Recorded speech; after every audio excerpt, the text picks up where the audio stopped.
테일러는 미국 미시간주의 작은 마을에서 남편 데이비드와 두 자녀와 함께 평화로운 일상을 보내고 있었습니다.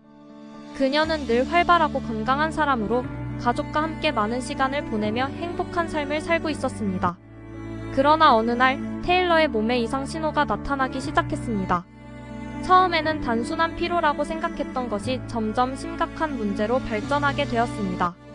몸이 점차 붓고 소변량이 줄어드는 증상들이 나타났습니다. 그녀는 수분을 더 많이 섭취해야 한다고 생각하고 물을 많이 마셨지만 상태는 전혀 나아지지 않았습니다. 피로감은 점점 더 심해졌고 충분히 자고 일어나도 몸이 늘 무겁고 피곤했습니다. 테일러는 그저 바쁜 일상과 스트레스로 인해 생긴 일시적인 증상이라고 생각했습니다. 그러나 피부색이 점점 어두워지기 시작했고 몸이 붓는 증상은 갈수록 더 심각해졌습니다. 그러다 결국 테일러는 집에서 갑자기 쓰러지고 말았습니다. 남편 데이비드는 즉시 테일러를 병원으로 데려갔고 그녀는 신속하게 응급실로 이송되었습니다. 의사들은 그녀의 상태를 검사한 후 테일러가 급성 심부전을 앓고 있다는 진단을 내렸습니다. 심장이 제대로 기능하지 않아 체내에 독소가 쌓이고 있었으며 이로 인해 몸에 붓기와 피로감이 나타난 것이었습니다. 상태가 매우 심각한 테일러는 즉각적인 치료가 필요했으며 그렇지 않으면 만성 심부전으로 진행될 위험이 있었습니다. 병원에서 테일러는 투석 치료를 받아야 했고 그녀의 상태는 꾸준한 관리와 치료가 필요했습니다. 의사들은 그녀에게 만약 심장이 더 나빠지면 심장 이식이 필요할 수도 있다는 경고를 하며 건강관리의 중요성을 강조했습니다. 테일러는 병실에 누워있는 동안 그동안 자신의 건강을 얼마나 소홀히 여겼는지 반성하게 되었습니다. 그리고 그녀는 더 이상 건강을 무시하지 않기로 다짐했습니다. 테일러는 남편과 함께 병원에서 회복하면서 삶의 우선순위를 다시 정하게 되었습니다. 그들은 더 이상 일과 일상적인 책임에만 매달리지 않고 가족과 함께 더 많은 시간을 보내기로 결심했습니다.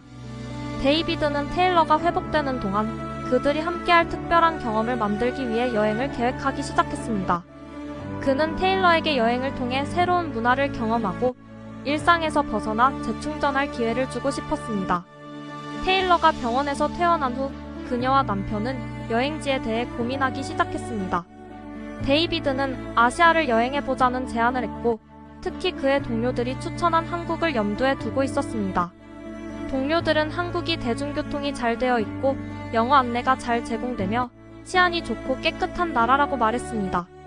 이 이야기를 들은 데이비드는 한국이 테일러와 가족이 첫 아시아 여행지로 선택하기에 완벽하다고 생각했습니다. 처음에는 아시아 여행에 큰 관심이 없었던 테일러도 남편의 제안에 동의하게 되었습니다. 그녀는 건강을 회복한 후 새로운 경험을 하고 싶었고 한국이라는 나라에 대해 더 알아가고 싶었습니다. 그렇게 테일러와 그녀의 가족은 한국 여행을 위한 준비를 시작했습니다. 비행기에서의 12시간은 테일러에게 쉽지 않은 시간이었습니다.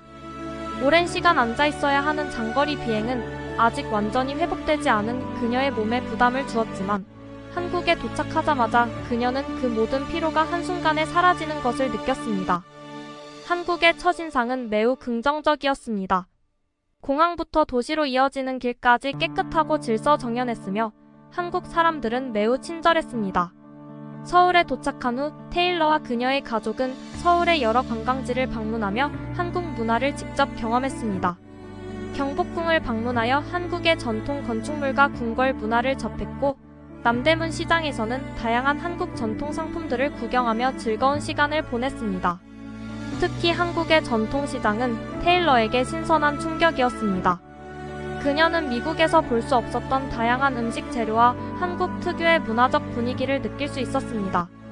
그러나 테일러에게 가장 큰 인상을 준 것은 바로 한국의 음식이었습니다. 첫 식사로 방문한 한식당에서 테일러는 한국의 다양한 음식을 처음으로 맛보게 되었습니다. 그녀는 미국에서 몇 번 한국 음식을 먹어본 적이 있었지만 이번에는 완전히 다른 차원의 맛을 경험했습니다. 특히 한국의 쌀밥은 그녀에게 강렬한 인상을 남겼습니다. 그녀는 한국에서 먹은 쌀밥이 미국에서 먹었던 쌀밥과는 전혀 다르다는 것을 깨달았습니다. 테일러는 그동안 미국에서 주로 베트남 쌀을 먹었는데 한국의 쌀은 더 단맛이 나고 질감이 끈끈해 매우 독특한 맛을 냈습니다.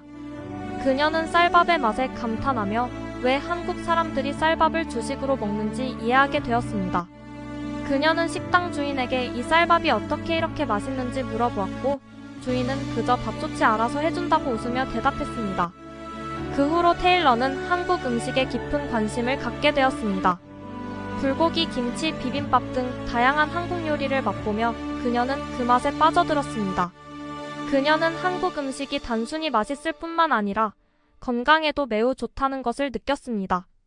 기름기가 적고 다양한 채소와 발효 음식을 많이 사용하는 한국 요리는 테일러의 건강 회복에도 큰 도움을 주었습니다. 한국에서의 여행이 끝나고 미국으로 돌아온 테일러는 한국에서의 경험을 잊지 못했습니다. 그녀는 한국에서 먹었던 그 맛을 다시 느끼고 싶어졌고 집에서도 한국 음식을 만들어 보기로 결심했습니다. 그래서 테일러는 유튜브에서 한국 요리법을 배우기 시작했습니다. 가장 먼저 그녀가 도전한 것은 한국식 쌀밥짓기였습니다. 미국에서 구입한 한국 쌀을 사용하여 냄비로 밥을 지어 보았지만 처음에는 여러 번 실패했습니다. 밥이 너무 딱딱하거나 바닥에 눌어붙어 태우는 일이 빈번했지만 테일러는 포기하지 않았습니다. 그녀는 여러 번의 시도 끝에 결국 맛있는 쌀밥을 지을 수 있게 되었습니다.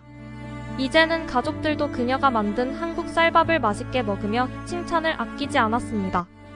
테일러는 쌀밥뿐만 아니라 김치, 불고기, 잡채 등 다양한 한국 음식을 만들어 보았습니다. 그녀는 한국 요리가 재료의 본연의 맛을 살리면서도 간단하게 만들 수 있어 매우 매력적이라고 생각했습니다. 특히 채소를 많이 사용하는 한국 요리는 건강에 좋고 신선한 맛을 느낄 수 있어 가족들도 매우 만족했습니다. 테일러의 생일이 다가왔을 때 남편 데이비드는 그녀에게 특별한 선물을 준비했습니다.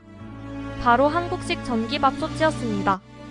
데이비드는 한국에서 먹었던 그 맛을 집에서도 그대로 재현할 수 있도록 테일러에게 전기밥솥을 선물하며 그녀의 요리에 대한 열정을 응원했습니다. 테일러는 이 선물을 받고 매우 기뻤습니다. 이제는 더 간편하게 맛있는 한국 쌀밥을 지을 수 있게 된 것입니다. 그녀는 전기밥솥을 사용하여 밥을 지었고 그 맛은 한국에서 먹었던 쌀밥과 똑같았습니다. 테일러는 생일 아침에 남편과 아이들과 함께 쌀밥을 먹으며 행복한 시간을 보냈습니다. 한국 음식에 대한 테일러의 열정은 날로 커져갔습니다. 그녀는 더 많은 한국 음식을 배우고 싶었고 특히 사찰 음식에 관심을 가지게 되었습니다.